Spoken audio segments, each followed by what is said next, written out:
وشفاء لما فی الصدور، دوسری صفت یہ ہے کہ قرآن شفا ہے ان بیماریوں کے لیے جو تمہارے سینے میں ہے۔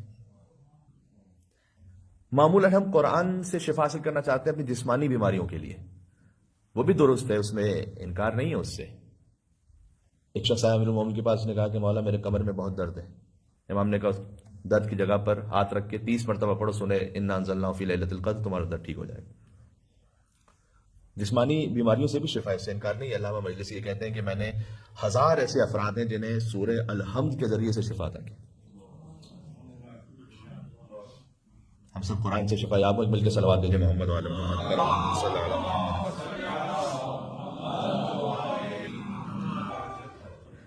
لیکن اس آیت میں جو اللہ سبحانہ وتعالیٰ نے کہا شفاء لما فی الصدور، ان بیماریوں سے شفا ہے جو تمہارے سینوں کے اندر ہے، تو یہاں اشارہ ہے روحانی بیماریوں کی طرف۔ اصل میں قرآن آیا تھا اس شفا کو دینے کے لیے۔ مثال کے طور پر اگر کسی میں صبر کم ہے تو حضرت ایوب کے جب واقعے کو قرآن میں پڑھتا ہے تو اسے صبر کی توفیق ہوتی ہے۔ مثال کے طور پر کسی کے دل میں کینہ بہت زیادہ ہے، کبھی ہوتا ہے کسی کے دل میں کینہ بہت زیادہ، آپ کسی کو معاف نہیں کر پا رہے، تو آپ حضرت یوسف علیہ السلام کے واقعے کو پڑھتے ہیں کہ ان کے بھائیوں نے 30 سال تک باپ اور بیٹے میں جدائی رکھوائی، اور 30 سال تک حضرت یوسف علیہ السلام اتنے مصائب میں رہے۔ اس کے بعد فرمایا کہ لا تثریب علیکم اليوم، آج تم پر کوئی جرم اور تمہارے لیے کوئی سزا نہیں ہے تم پر۔ تو یہ قرآن جو ہے نا وہ سینوں کے اندر جو بیماری ہے اس کو ٹھیک کر دیتا ہے۔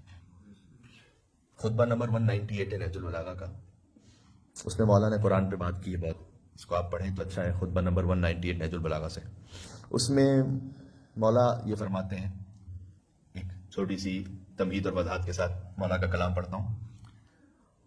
دنیا کے معاملات میں جب ہم علاج کرواتے ہیں تو کتنا ایسے ہوتا ہے کہ اس کے سائیڈ ایفیکٹس ہوتے ہیں۔ مثلا کیمو اگر کوئی خدا نخواستہ اسے کروانا پڑے گا، بھائی آپ کے بال ختم ہو جائیں گے، آپ فلاں میڈیسن لیں گے تو آپ کو غصہ بہت آئے گا، ہائپر ہو جائیں گے، آپ کی ایک بیماری تو ٹھیک ہو جائے گی لیکن آپ ہائپر ہو جائیں گے۔ فلاں میڈیسن لیں گے، آپ کے دل کا درد ٹھیک ہو جائے گا لیکن آپ کے لیے نیند میں ایشو شروع ہو جائے گا، جس کو ہم سائیڈ ایفیکٹس کہتے ہیں۔ مولا کہتے ہیں خطبہ نمبر 198 نہج البلاغہ میں، شفاء لا تخشى اسقام، قرآن ایک ایسی شفا ہے کہ جس کا کوئی سائیڈ ایفیکٹ نہیں ہے۔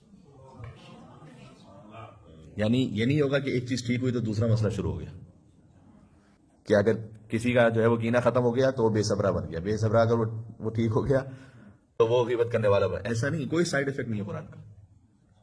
شفاء لا تخشى اسقام، وہاں ہم نے فرمایا لا تخشى کا لفظ ہے یہاں پر، فرمایا کہ ایسی شفا ہے کہ تم نہ ڈرو کہ تمہیں کوئی اور بیماری لگے گی۔